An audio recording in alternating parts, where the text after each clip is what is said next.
Welcome to the daily news analysis session with Narayana IS Academy. I'm Yogesh Kotawar, and today we are going to deal with one of the most important articles from The Hindu and Indian Express. And today, most importantly, we are going to discuss the highlights from Economic Survey. Now, before we start with our discussion, a quote for all of you. Life begins at the end of your comfort zone. Now, most of you, they are in your comfort zone. Most of the people around you also, if you observe, most of them will be in their comfort zone and they don't want to come out of it, because when you get out of your comfort zone there will be challenges, there will be obstacles, things might look very difficult. But when you accept those challenges, then you grow. There will be development in your body, in your personality. So come out of your comfort zone. Real life you will find over there only. Okay, so with this quote, let's move ahead with our discussion. Well, just a notification about the courses in Narayana's Academy. So 1 year prelims cum mains integrated course for 2026 batch. It is open, the course is open, so you can take admission. Similarly for 2027 batch, 2 year course is also active. The details related to this course are given over here. For example, 800 hours, 800 plus hours for general studies and CSAT preparation, 200 hours specifically for the current affairs part, then strategic micro schedule which is prepared in such a manner that entire syllabus of UPSC for prelims, mains entirely gets covered, all the dimensions are covered in depth. Then we have expert faculties, then your testing mechanism is there. So you'll be solving so many tests for prelims as well as mains that the holistic preparation is done and all the papers will be evaluated by our faculties. So this is the program and you can reach out through the QR code that you must be getting on the screen and take the admission. Now moving forward with the daily news analysis. The first thing that we are going to discuss is the economic survey that was released yesterday. So we'll understand the key takeaways or the key highlights from the economic survey and the kind of concerns we are having right now about India's economy, to be very specific. The second article, this one is related to India's tiger population. So recently a study was conducted which said that the tiger population in India has increased to a good extent. So it's a good news, so we'll understand that part. The third news item is related to microplastics. Now this is very important. We all know about plastic, but here we are discussing microplastic. And this news specifically talks about Delhi and the nearby areas of Delhi, that in the groundwater of Delhi or Yamuna river, there is substantial quantity of microplastic present and which can cause really bad impact on the health of the people living in Delhi. So we'll understand microplastic in detail. The fourth article is related to right to die with dignity. Now this is a very interesting thing. And the fifth article, this one is related to, I think it is incorrectly mentioned. It's not leprosy related article, it's a different article. We'll discuss that, no issues. Now, let's start with the first article or specifically the economic survey. Now, there are so many editorials, so many articles mentioned in Hindu, Indian Express. So, I have clubbed all of them together. I have taken the original document of economic survey and brought to you the key highlights of it so that you can understand it in a comprehensive manner at one place. Okay, and this is important for you specifically for prelims as well as mains. In prelims, many a times question is asked on the trend related to the economy, or in the mains a broader question can be asked about the state of economy. So all that will be covered here. So GS paper 3 important. You can look at this previous year question asked in the year 2019. Do you agree with the view that steady GDP growth and low inflation have left Indian economy in good shape? Give reasons to support of your in support of your arguments. Now see, it's a broad question specifically focusing on GDP growth and the inflation part. And the data related to this you will easily get in the economic survey. The reasons also you will get. So the arguments that you require you can collect from economic survey or documents like economic survey and budget. So let's understand about economic survey first. So right now, economic survey for the year 2024-2025. This is tabled by Finance Minister Nirmala Sitharaman in the Parliament yesterday, January 31st, 2024. Now see, whenever we talk about economic survey, it is for the previous year. That means for 2024-25, we will bring economic survey. It will be a document which will talk about what all has happened till now and what is happening right now. And the budget that we will bring will be for the next year, next financial year. So 2025 to 2026. For that year, budget will be brought by Finance Minister on the next day, that is on 1st of Feb. Okay. So to be very specific, what is economic survey? It's an annual report that provides comprehensive review of Indian economy. So how does our Indian economy looks in the form of data, in the form of trends, that will be shown in this particular document. Now who prepares this document? Well, it is prepared by Ministry of Finance. But to be very specific, in the Ministry of Finance, we have Department of Economic Affairs. And under this, we have Economics Division. So it is the responsibility of this Economics Division to prepare this holistic or comprehensive document. And this all this thing will be done under the guidance of India's Chief Economic Advisor. So role of this person is very, very important. And it is said that whatever policy will be made in India, whatever decisions related to our economy will be taken, all that depend upon the economic survey. Okay. So it's a very good document, first of all. Now, let's talk about the economic survey of this year, presented yesterday by Finance Minister. The first thing the economic survey talks about is the global economic context. What is happening in the entire world right now in economic terms? So the survey clearly says that the global economic angle or the global trade does not seem to be in a good condition. So they say that there is very high uncertainty. So you can see they have shown two graphs. One is this higher world trade uncertainty index. So how the trade will be there in the entire world? What kind of certainty or uncertainty is there? Uncertainty is showing that there is some problem with world trade. So if you see 2023 and 2024 data, you will see the index has got increased. That means there will be very high uncertainty. Second is higher geopolitical risk index. That means because of geopolitics, there is a chance that the entire world economy may get affected, and that uncertainty risk has become higher again in the year 2024.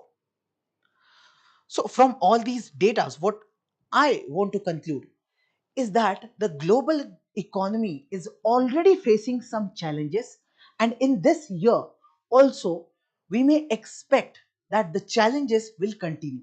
Now these challenges would be, let's say, from geopolitical tensions. So there is a geopolitical tension going on between USA and China. That is going to have impact. For example, Donald Trump has come into power, so we may expect some kind of trade conflict, trade war going between USA and China. Also, Trump has already promised that they're going to put some trade restrictions or tariffs. So there will be something called more protectionism, although protectionism is already going on, wherein countries are trying to protect their domestic economy. They are focusing more on their domestic products, their domestic productions, rather than focusing on international collaboration or international trade. So when countries will start focusing more on protectionism rather than globalization, what will happen? When there is globalization, all the countries are linked together. The supply chains are built in a very good manner. But when countries will be focusing on this protectionism or their policies will be of that kind, then those supply chains will get disrupted. There will be some changes because of that. So we are saying all this shows that the global economy trend is not good at all. First thing. Now, one interesting thing highlighted by the survey is if you look at the world trade. So 2023, 2024 and 2025. So if you see the trend, it is somewhat in the same rate. 3.3, then it has got to 3.2, then 3.3. But if you look at the numbers better, you'll see that the advanced economies are showing a good trend, wherein there is some increase in the growth rate of these countries. So from 1.7, they are reaching to 1.9. But this is happening in advanced countries, advanced economies like USA. But if you see the trend in the emerging markets or emerging economies like India or China, the trend is relatively downward or having the similar trend. So this difference you should understand.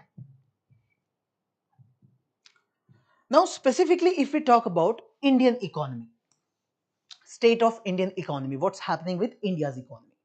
First, what about our GDP growth?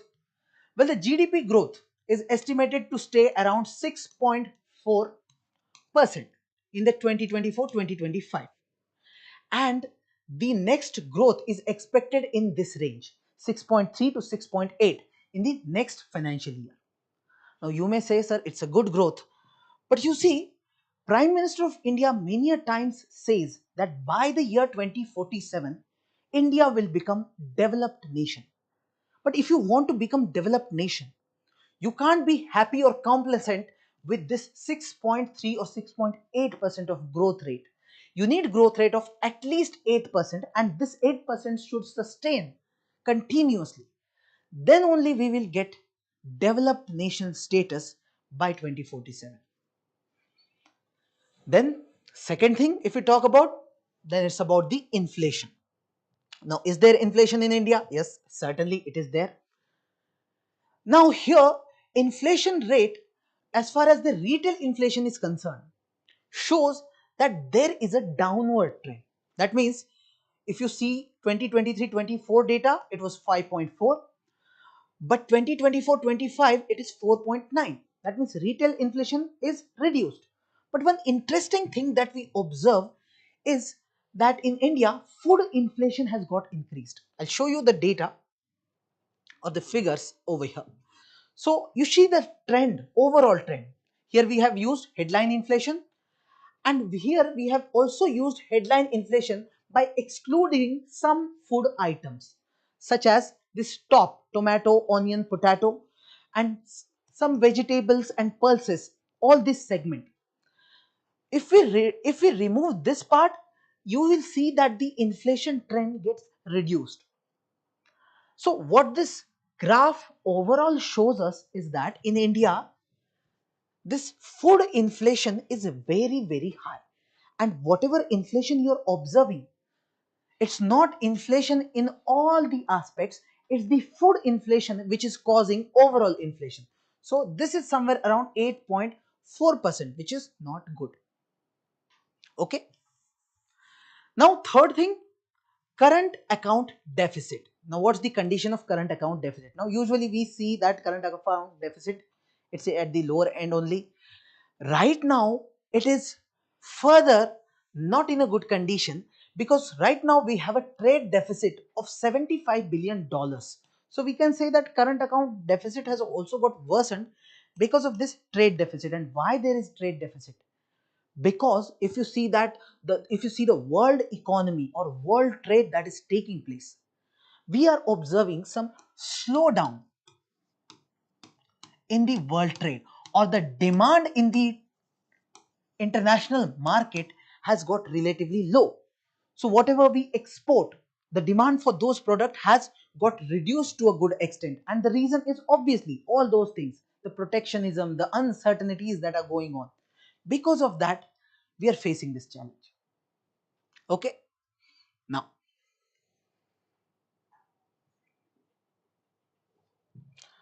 Now here are some of the measures taken by government are mentioned. So we said that we have food inflation. So when we know that many a times we face this challenge of food inflation, government must take some actions. So government has already mentioned these are the actions we have already taken. For example, for cereals, we have some stock limit on wheat, open market sale scheme, sale under Bharat brand, all these are there. So similarly, all other mechanisms are already established. Okay, now moving forward, if we talk about Indian economy in terms of different sectors, so if we talk about agriculture and this primary sector, then if we talk about the industrial part or manufacturing part, and then third, services part. So first look at agriculture and allied services. Is agriculture doing good? Yes, it is doing good. So the growth rate is around 3.5% in 2024-2025. And the good thing in terms of agriculture is the non-institutional credit has got reduced. Now see, if you observe people around you, they take loan or credit either from banks or from their neighbors or friends or family members. Now, when we say non-institutional credit, see, institutional is you're getting loan or credit from banks, which are institutions. But when you take it from other people, that is in an informal manner, then that is non-institutional credit and it is not at all good. And there is a decline. So we say that this is a good news as far as agriculture sector is concerned. Okay. The second good thing in terms of agriculture is the growth in credit flow to small and marginal farmers in India. So you will observe, financial year 2015, it was 3.47 lakh crore, whereas right now it is 14.4 lakh crore. This much of credit or loan has reached to small and marginal farmers in India. Again, a good news, and because of which we are saying that the growth rate is decent when it comes to agriculture sector. Okay, and there is diversification. For example, fisheries, animal husbandry, dairy, they have also registered good or significant growth rate, because of which overall this sector seems to be in a good condition. Okay, now industrial sector, or what we call it as our manufacturing part.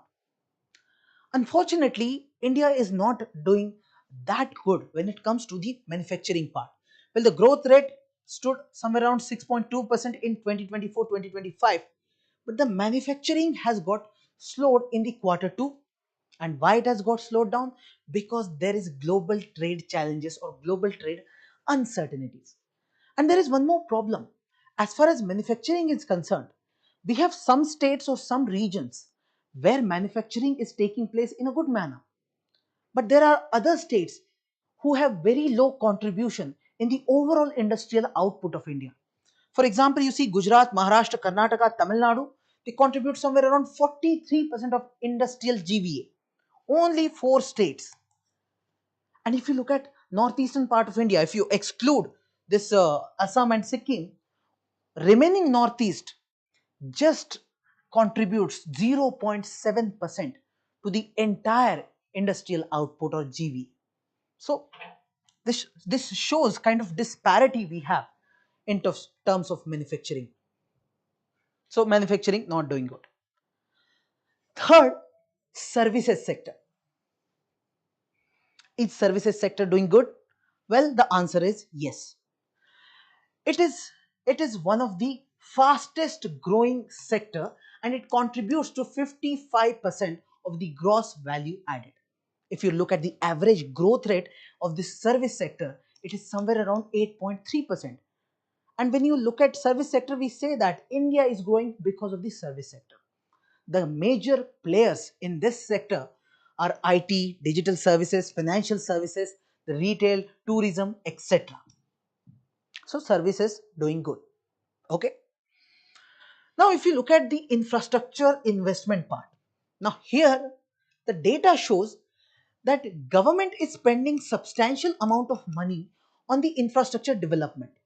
For example, you see the expenditure has got increased by 39% from 2019 to 2024. And you can see that. For example, there are many projects like this Jal Jeevan Mission, metro rail projects, smart city initiatives, etc. But all this is investment by the government. This is public capital expenditure. When you look at the private sector, we don't see much role in the infrastructure development or the investment part. So this is where we say that private sector is not playing a key role. Now here you can see the trend. This is related to the service sector. So the same thing, whatever we discussed here, the same thing has been shown in the form of graph. Now the last part of this state of economy is the employment trend, or we talk about employment and unemployment rate. So the good thing or the good news shown in this economic survey is that there is some decline in the unemployment rate. So the data shows that there is a decline. It was 6% here in 2017-18 and it has become 3.2 by 2023-24. However, we all know unemployment rate is substantially high in India. Although they are showing some good figures of government. For example, they say that if you look at the labor force participation rate, it says that it has got increased. That means people are participating in the economic activities right now. It is somewhere around 60% right now. Then specifically if we talk about the female labor force participation, the data shows that it has also got increased, and you can see over here how it has got increased in different states of India. For example, you see Uttar Pradesh, Bihar, and here you can see. So the color combination which is different, it shows that there is improvement in terms of female labor force participation. Okay. So all this is mentioned in the economic survey. Now what all we get from all these things is there are some concerns, there are some challenges that India or Indian economy is right now facing. First thing, the global trade uncertainty and the protectionism, the policy of protectionism from many countries, let's say US, European Union, China, etc. There are geopolitical tensions between USA and China. Then there is this Russia-Ukraine war going on, this Hamas conflict going on. All these are creating problems for the supply chain, disrupting supply chain. Then because of all this, crude oil prices are also fluctuating. That is also not good. And because of crude oil price increase, we see inflation in India. So first thing, this uncertainty is a challenge. Second, inflation is a challenge. And now in terms of inflation, the food inflation specifically is a larger challenge for us. Okay. Then current account deficit, that is increasing, that is also a challenge. Again, if the oil prices increase, then current account deficit will increase. And in case we are not exporting much, then also it will create a problem for us. Then infrastructure deficit, specifically because of low private sector investment. Government is anyway spending, private sector investment is very less. That is a problem. And specifically here, if we talk about the rural part of India, the infrastructure development is very low or very much inadequate. Then as far as employment part is concerned, now here we have one major challenge that we call as skill gap in India. So we have people who have got graduated, but they're not getting any job because they do not have the relevant skills that are required for that particular job. So here we need to work. And one more challenge we are getting is from the technological advancements, especially due to artificial intelligence. So here, if we do not have enough skills, we don't upgrade, then there will be a big challenge for us.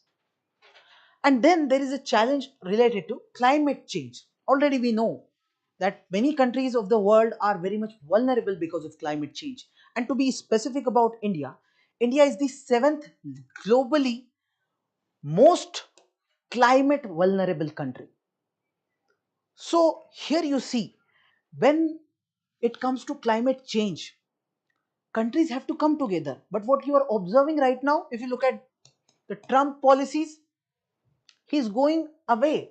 He's not interested in putting more money or giving more finance for dealing with these climate change challenges.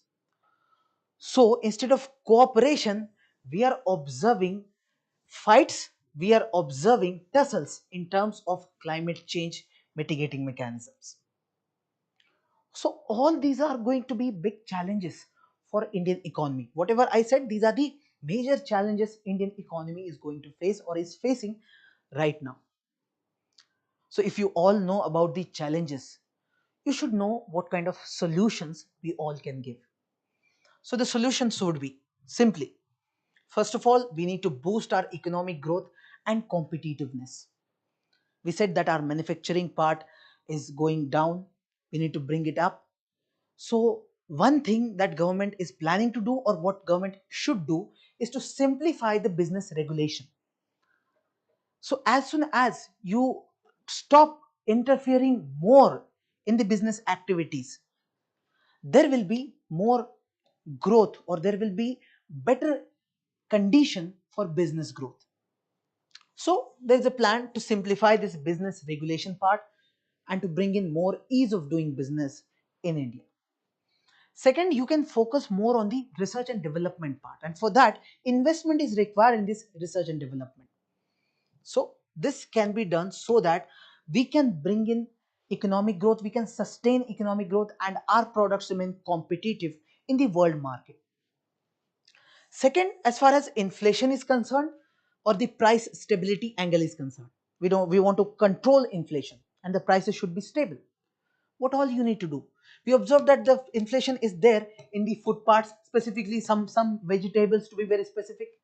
So you can do one thing, you can build some cold storage facilities, some warehouses where you can put these vegetables and their shelf life can be increased. So what will happen? The demand supply gap which is getting created will not be created. It will be reduced to a good extent, because of which the prices will remain in a good condition. Means it will not happen that suddenly the tomatoes are not in supply, because of which the prices of tomato have got increased. So if you have the supply maintained, because you have some warehouses, some storage facilities, then that price volatility will not be there. You can then go for crop diversification, you can bring some climate resilient farming techniques and supply chain logistics. All this you can do. Then as far as the current account deficit is concerned, if you want to work on that aspect, India can go ahead with some free trade agreements. We can expand that so that we have access to different markets. For example, India can think about RCEP or any other free trade agreement. Okay, and if we work on our products, we can become very competitive and we can export more. That's a good thing. Second, while exporting, if we focus more on high value exports, like for example pharmaceuticals, IT services, electronics, then we can earn more amount of money. So we can deal with this challenge of current account deficit. Then we need to focus on improving our ports also, because whatever export is taking place from ports, that will get better. If we could reduce this logistical cost, that will also improve our export mechanisms. Then as far as infrastructure and investment part is concerned, now we say that private sector's role is very low. So what government can come up with is come up with this PPP, public private partnership, so that some role of private sector will be there. You can focus on bringing in some innovative financing models, and there should be some specific focus to be given on the rural infrastructure. All this can be done. Then employment part or skill development part, well, what you can do,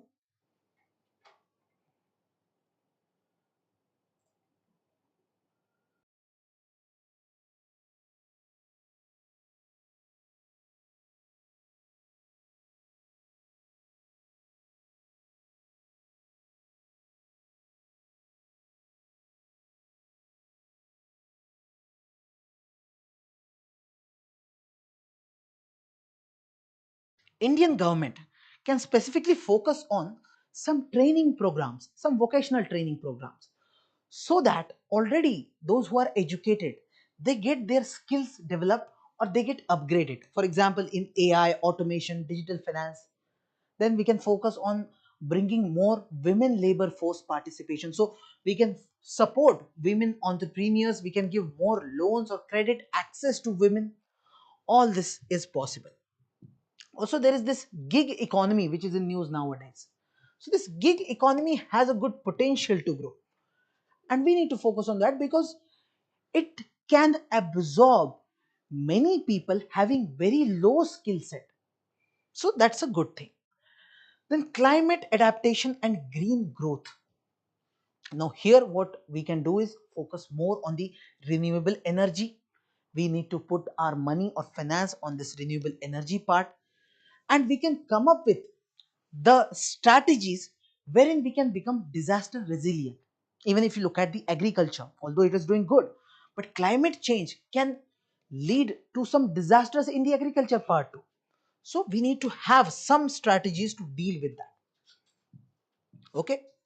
So this was all about the economic survey part that you should know. Now moving forward, we'll take the second article related to India's tiger population. Now the population has increased, so you should have a brief idea about tiger population and this project tiger, which is important for the prelims. Now I suggest you please read this particular question, the previous year question of 2020. I'll give you 10 seconds to read and just think about if you could answer.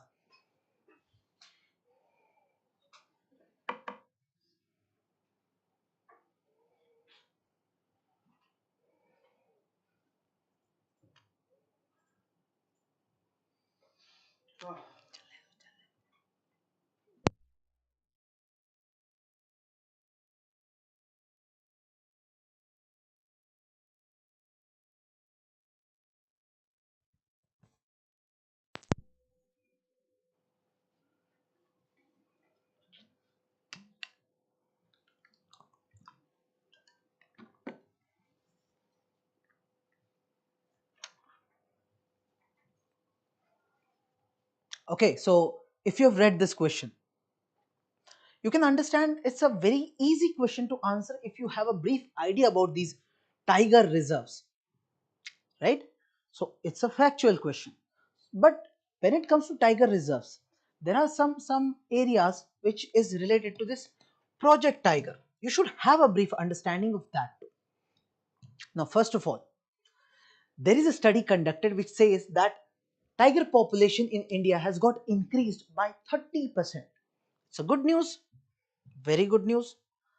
Now, the study has revealed that there are many socio-ecological factors that have contributed to this population increase when it comes to tiger population. But what this study has said, more than that, for us, the initiatives related to tigers is very important. See, in India, we have this Wildlife Protection Act of 1972, which specifically says that through this law, we are going to protect our wildlife. Now, when you say wildlife, the tigers are anyway part of it. So, protection of tigers through some legal mechanism is there in India. Now, through this mechanism, we come up with the idea of national parks, wildlife sanctuary, etc. And we also build this tiger reserves specifically for tigers, and we restrict human activities in these tiger reserves. Now, there is one program or the project called Project Tiger, which was brought in 1973. Very important because we wanted to protect the entire species of tiger. And the tiger as a species is very important. And here, under Project Tiger, government started spending substantial amount of money on this project. So first of all, financial aspect came into picture, and second was the technical support which was being given to the state government and the local authorities so that they can conserve this tiger species. Okay. Now when you are conserving tiger, you have to conserve their habitat also, wherever they live, that ecosystem has to be protected. If a tiger does not have something to eat, how can it survive? So you have to ensure that their preys are also available in that particular region. So a holistic conservation approach is actually required. And interestingly, the government of India has been very much successful in implementing this Project Tiger. So you can see the result of this Project Tiger, wherein we are saying that the population has got increased from 1411 in the year 2006, and in 2024 the population is around 2226. So it has got substantially increased. This shows that Project Tiger is implemented in a quite good manner. Now, right now, the data says India is home to 70% of the world's wild tiger population. So this is a factual part which you should know. Okay. Now moving forward. The third article is related to microplastic, and I consider this article as one of the most important articles for you. Microplastic is in news many a times, even in the international affairs, or when you look at some international magazines, they are also discussing microplastic again and again. So very important for examination too, and you should know about, because this plastic pollution, overall pollution as a topic is important. Their plastic pollution is important, and in that this microplastic. Okay, now you can see this previous year question asked in the year 2017. So please read this question. Again, I'll give you 10 seconds to read it.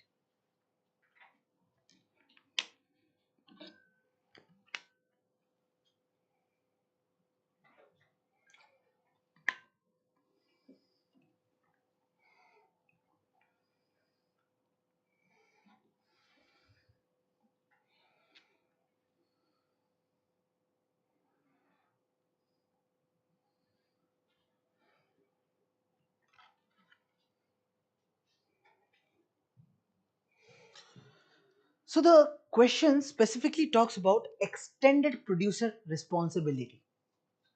Okay, and this part we will discuss in this article also.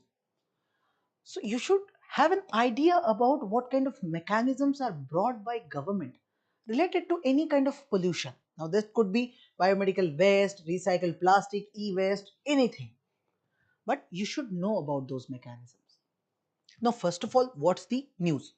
So recently a study was conducted. Who conducted that study? The Energy and Resource Institute, which is called in short as TERI. Now it's a very famous institution, and what this study claims is, if you look at Delhi,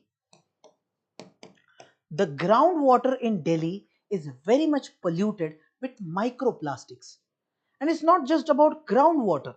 If you even look at the river water of Yamuna, if you take some soil samples in the region of Delhi, you will get substantial amount of microplastic over there. Okay, so see, the study clearly mentions, first of all, the contamination is going beyond groundwater. So it has included Yamuna river water, soil samples, etc. Second, it will have potential health impacts. People are going to drink this water, that will get into their body, in their tissues, it will affect their organs. So there will be genetic changes, brain development issues, respiratory problems because of this.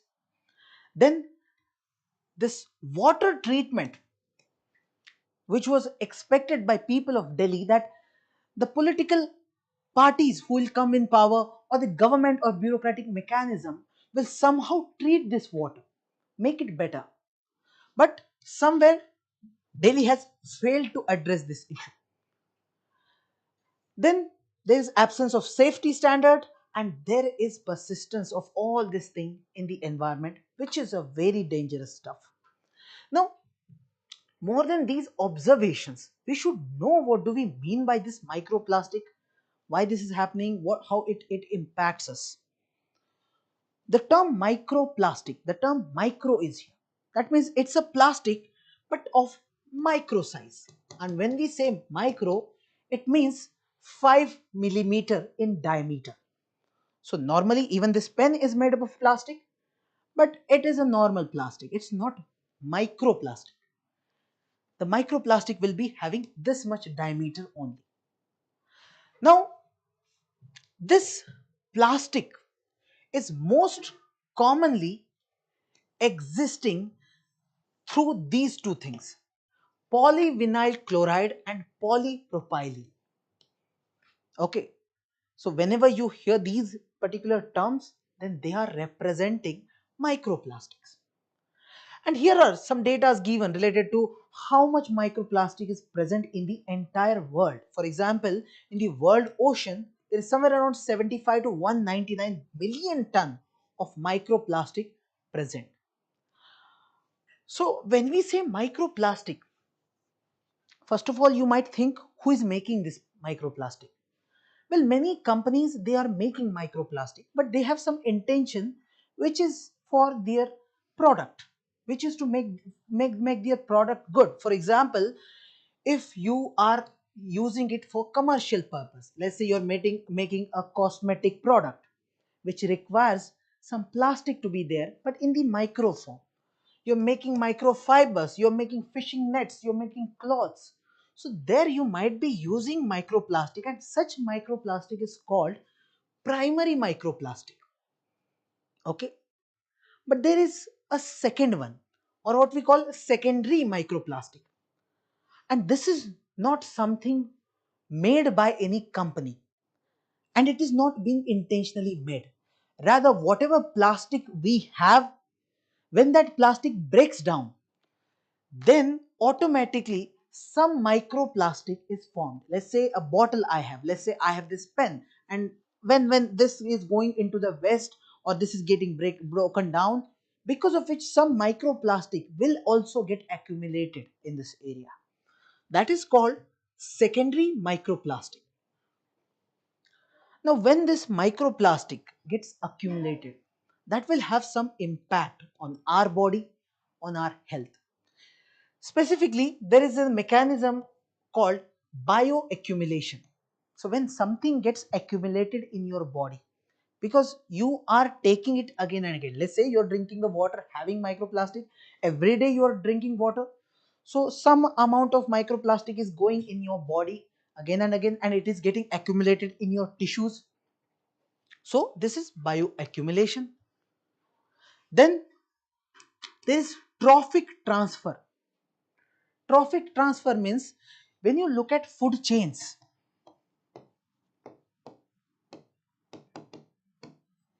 that means, let's say you have something vegetarian which is eaten by an animal. That animal is eaten by another animal. That animal is eaten by next, let's say tiger. So this is a food chain or food web we have. And in this food chain, when the same toxin or microplastic is also getting transferred, so the first animal somehow ate a product in which microplastic was present. Now, because this animal was eaten by the second, it has got transferred in the body of the second. So this is how trophic level transfer is getting into picture.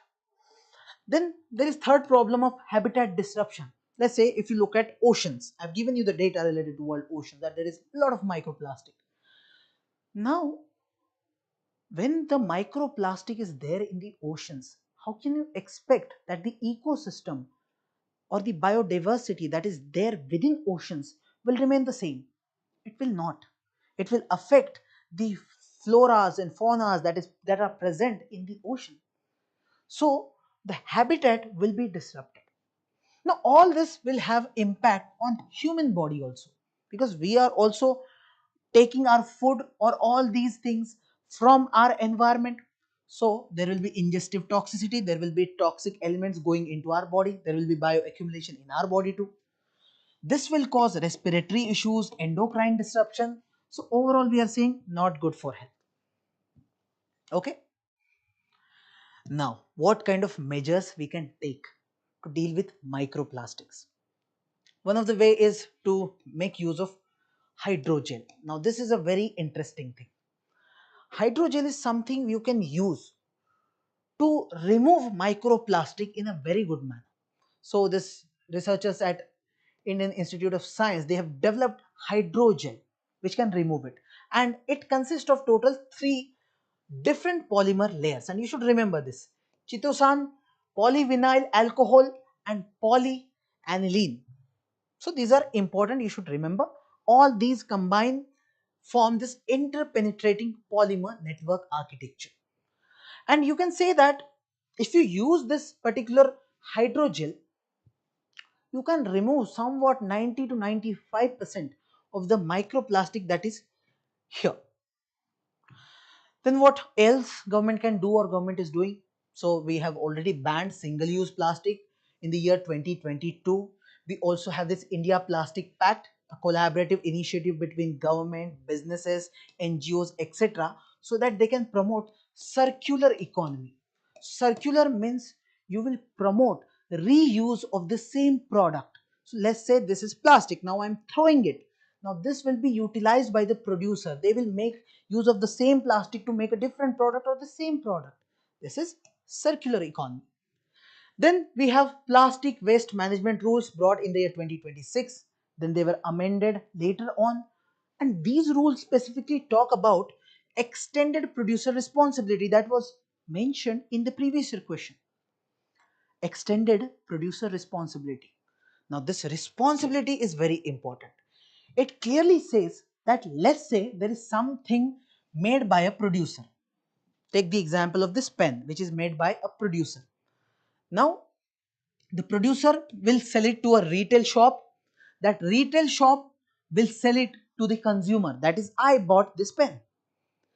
Now after using it, when I throw it, it is the responsibility of this producer to collect this product, to collect this waste and then reuse it. So this is what we call as extended producer responsibility. The main thing is the collection part. Collection of this waste is very important. So producer is responsible to collect, process, recycle and dispose of the packaging and the product. Okay, and this is mentioned in this plastic waste management rules. And these are amended also. So in 2018 you see, 2024 there is amendment so that this responsibility can be maintained, right? So those were the three major articles. Now the fourth article is related to right to die with dignity. So Karnataka decides to allow terminally ill patients to die with dignity. So very interesting article, and we have already covered this article in detail in our daily news analysis session of 26th October. So here you see this article. So I suggest anyone who wants to study this, you can go ahead and watch this lecture. You'll get the link in the comment box directly. Similarly, we have second article. This is related to Myanmar. Now we had discussed comprehensively about Myanmar, India-Myanmar issue, role of ASEAN, etc. Everything here on 30th October daily news analysis. So you can also watch this. You will get the link in the comment box. Clear? So these are the major 5 articles for today for the analysis part. Now moving forward, let's discuss some practice questions. A mains practice question. Let's say examine the key challenges faced by Indian economy in achieving sustained high growth and suggest policy measures to address them. So they are asking about the key challenges which Indian economy is facing so that we can achieve high growth and suggest policy measures. So this challenges part and measures part, this is must in your answer. Now first introduce your answer. You can make use of the economic survey data which can directly show the position or the status of Indian economy. In brief, you can say that there is inflation, trade restriction, low private investment, all these things are going on. But in challenges, you have to mention it in detail and try to substantiate each point with some data. And that data can come from economic survey directly. So let's say you're talking about global trade uncertainty, talking about inflation, current account deficit, infrastructure deficit, employment skill mismatch, climate change issues, etc. And policy measures, that means you are giving some solution. So solution in terms of boosting this export, how we can boost free trade agreement, diversifying exports. So you see, we have mentioned the answer part in a very concise manner, and this is how you are even expected to answer. You mentioned the point and you have substantiated or given details of those points. Okay, how you can control the inflation? Well, expanding cold storage facilities, crop diversification, etc. So here you can mention all these dimensions. And in the conclusion, you have to give an optimistic conclusion. Optimism for Indian economy to grow and remain sustainable. So you need a multi-pronged approach focusing on trade, investment, employment, climate resilience, and there is need of policy stability too. Okay. Now, so these are the questions from yesterday's daily news analysis. So I'll just give you the answers for these questions. Any retired judge of Supreme Court of India can be called back to sit and act as a Supreme Court judge by the Chief Justice of India with the prior permission of President of India. That is absolutely true. It's allowed. A High Court in India has the power to review its own judgment as the Supreme Court does. This is also correct. Let's say if they had said that in the Constitution it is mentioned, the answer is no. It is not mentioned specifically in the Constitution. But High Court being court of record, it is also a court of record. So it can also review its own judgment. It can also change its own judgment. So that's possible. Leprosy is caused by a virus and primarily affects the respiratory system. Leprosy is caused by bacteria and not virus. So very easy for you to eliminate this option. Then Nikusht 2.0 is a web-based portal launched by the Indian government for monitoring and reporting leprosy cases. That is true. So B is the right answer. Axiom Mission 4. Recently news is, well, it's a private space flight mission to International Space Station. That is absolutely true. So very easy question, this one also. Now some homework for you people. There is one question which you need to solve. You'll get the link in the comment box wherein you can directly attempt this question. So, Wildlife Protection Act of 1972, this provides legal protection to the wildlife, making hunting illegal, establishing protected areas for species conservation. Project Tiger was launched in 1983, focuses solely on the protection of tigers without considering their habitats or prey species. Project Tiger provides financial and technical support to local authorities for managing tiger reserves. This you can attempt. Second question is related to microplastic. You can read it. Okay, I'll put this on the screen. You can read 3 statements, very easy statements. These are very easy statements. If you have seen the entire lecture, this is a very easy question for you. Okay, you can answer this. So these are the questions for you today. With this, we are wrapping up the session. We'll meet in the next session. Thank you so much for joining.